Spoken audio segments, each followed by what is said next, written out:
Wapendwa wanaokwakata Jimbo Kuu la Dar es Salaam, Jubilei Kuu 2025, mahujaji wa matumaini. Ndugu zangu, katika adhimisho hili la Dominika ya tatu ya Majilio mwaka A wa Kanisa, Dominika ya furaha, sisi wanakwaya Jimbo Kuu la Dar es Salaam tunapohitimisha hija yetu, tungeongozwa hapa na Askofu Mkuu wa Jimbo Yuda Tadeus Ruwaichi, lakini kwa sababu ya mwingiliano na majukumu, basi amenituma mimi kwa niaba yake kuadhimisha misa hii katika kuhitimisha hii hija yenu.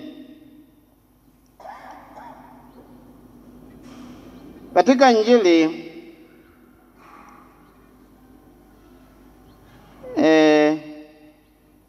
baada ya wafuasi wa Yohane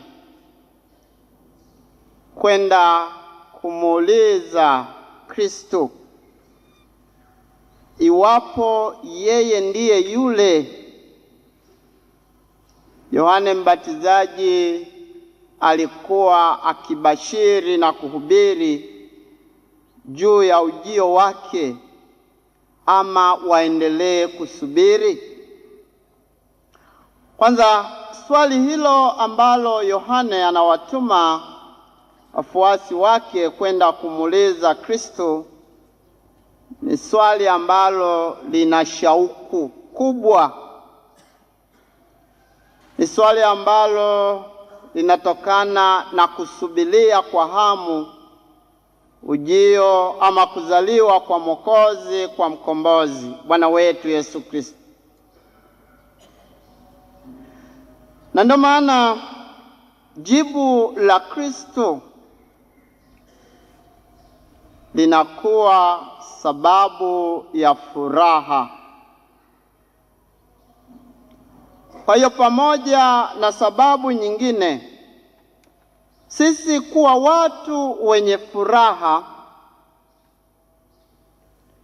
ni kuwa watu tuliokombolewa, ni kuwa watu tulio huru, ni kuwa watu wa haki na amani. Kwa sababu Kristo anawaambia, nendeni mkamweleze Yohane mnayoyasikia na kuyaona. Vipofu wanapata kuona, viwete wanakwenda, wenye ukoma wanatakaswa, viziwi wanasikia, wafu wanafufuliwa, maskini wanahubiriwa habari njema. Na zaidi ya hayo, naye heri awaye yote asiyechukizwa nami, asiyechukizwa na Kristo. Kwa hiyo ndugu zangu, iwe sababu ya sisi kufurahi. Kwa sababu hayo ndiyo yalikuwa mateso, kinyume na hayo alotangaza Kristo, ndiyo yalikuwa mateso ya wana wa Israeli, na habari hiyo ndio waliokuwa wakisubiri, ujio wa Mwokozi na ujumbe wa ujio wake. Hivyo na mimi napenda hapa mbele yenu nicheze ama piano, lakini itabidi mnipe biti.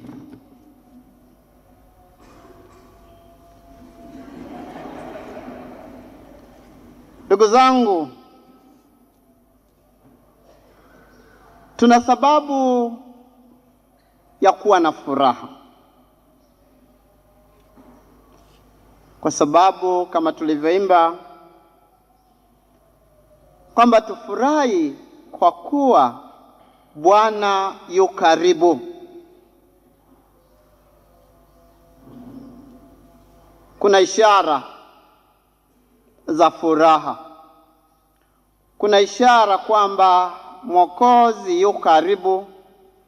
Kuna ishara kwamba ukombozi wetu upo pamoja nasi. Kama mwonekano wa leo kiliturujia na nyimbo na ngoma na kinanda inadhihirisha, inaonyesha furaha ya kumpokea Mwokozi, lakini furaha ya kukombolewa.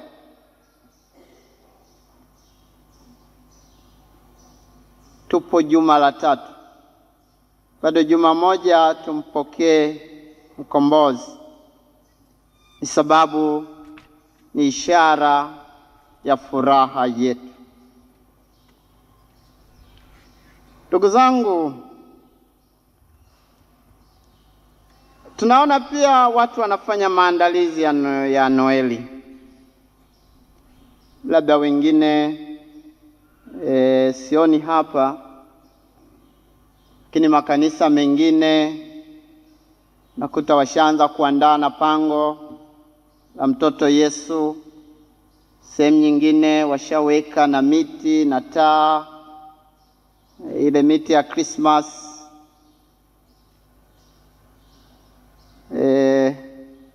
Kule Roma sehemu fulani tunaenda kusali, mwanzoni tu ulipoanza tu kipindi cha Majilio, hapo altareni mbele yuko tayari Mama Bikira Maria na Mtakatifu Yosefu wanasubiria kumpokea mtoto Yesu. Lakini hata katika kanisa kuu la Roma pale la Mtakatifu Petro, kilipoanza tu kipindi hiki cha Majilio, tayari walishaanza maandalizi na kupamba. Washaweka tayari mti wa Christmas na kuendelea na kuupamba.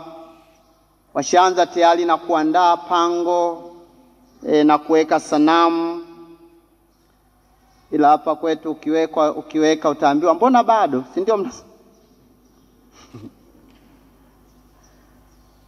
Nasikia mbona bado? Bado nini? Hata furaha ya leo inaweza ikawa bado. Leo tunaambiwa tufurahi. Kwa wengine mtasema au namna ya kuishi inaweza kuonyesha kuwa bado. Kwa sababu gani?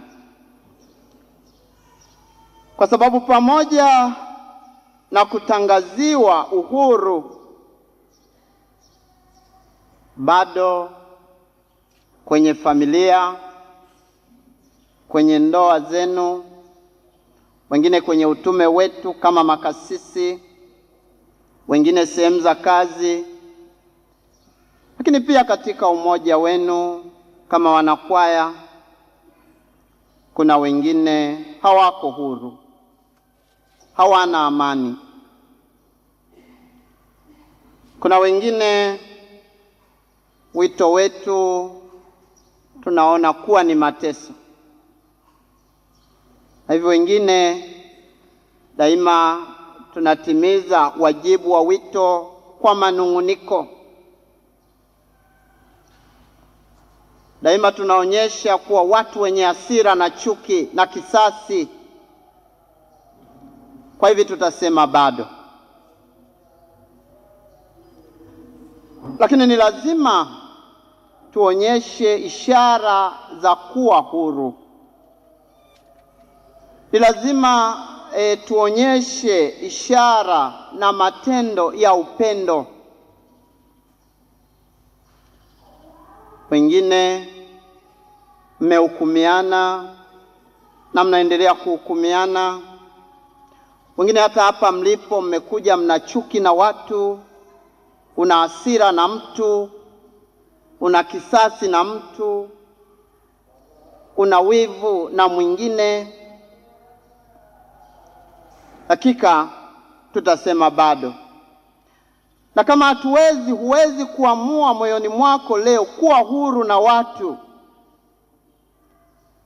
basi hata baada ya kuzaliwa Mwokozi utaendelea na hali hiyo.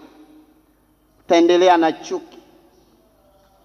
Utaendelea bila woga na matendo ya dhambi, dhuluma, kuwanyima wengine haki, kuvuruga na kupotosha juu ya ukweli, kuondoa amani mioyoni mwa wenzako, kuwafarakanisha na kuwagombanisha. Na hivi neno furahini linaweza lisiwe la kutoka katika uhuru wa mioyo. Ndugu zangu, moja kati ya vitu ambavyo labda sisi kama wanakwaya vinapaswa kutupa hali ya furaha na uhuru, tunapoweza kutafakari vyema juu ya wito wetu huu wa kumwimbia Bwana, wa kumsifu Mwenyezi Mungu. Katika makundi rika, kuna vijana, wazee, sijui wanandoa, kuna watu wazima, makundi rika. Okay, achana na hayo mambo ya sakramenti. Kuna wazee, kuna vijana, kuna watoto, si ndio? Kuna kundi ambalo huwa pengine halina jina zuri. Hilo ni kundi la nani? La Gen Z, kundi la vijana, si ndio? Kundi la vijana ndio linapewa sifa zote mbaya. Najua hata sisi akifanya kitu utasema vijana hao, si ndio? Naongopa. Hata sisi mapadre, ikitokea mmoja amefanya kitu tofauti unasema kina Father Kaombe hawa, sisi ni vijana, watasema vijana, mapadi vijana hao, si ndio? Ndio kundi la lawama. Ndio kundi linaloangaliwa kwa jicho la kwamba ni kundi korofi. Ndio maana kuna ule usemi, akikua ataacha. Katika vyama vyetu vya kitume tuna Moyo Mtakatifu wa Yesu, tuna Legio Maria, tuna sijui Utume wa Mtakatifu Ana, tuna Karismatiki, tuna kwaya, tuna Wawata, tuna Waka pamoja na makundi mengine. Kundi gani linasemwa vibaya zaidi? Mmoja akasema Viwawa, lakini mimi nadhani ni kwaya. Nitakusema mjipigie makofi, samahani, msikitike kwa hilo. Tusikitike kidogo.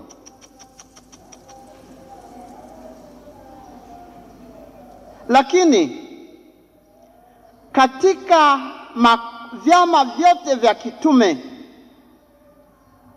chama chenye sadaka kubwa ya muda ni kwaya. Katika wiki kuna wanakwaya wanaokutana mara 3 au zaidi, si ndio? Hakuna chama chochote kinachokutana hivyo, hakuna, ukiacha kwaya.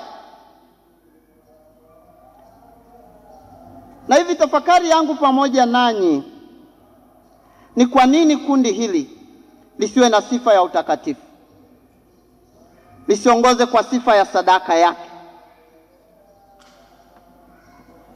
Mnapokwenda hampewi nauli ya kwenda kuimba, kufanya mazoezi, si ndio? Hampewi chakula pale, hata kama mkipewa mara moja labda kwa bahati mbaya tu.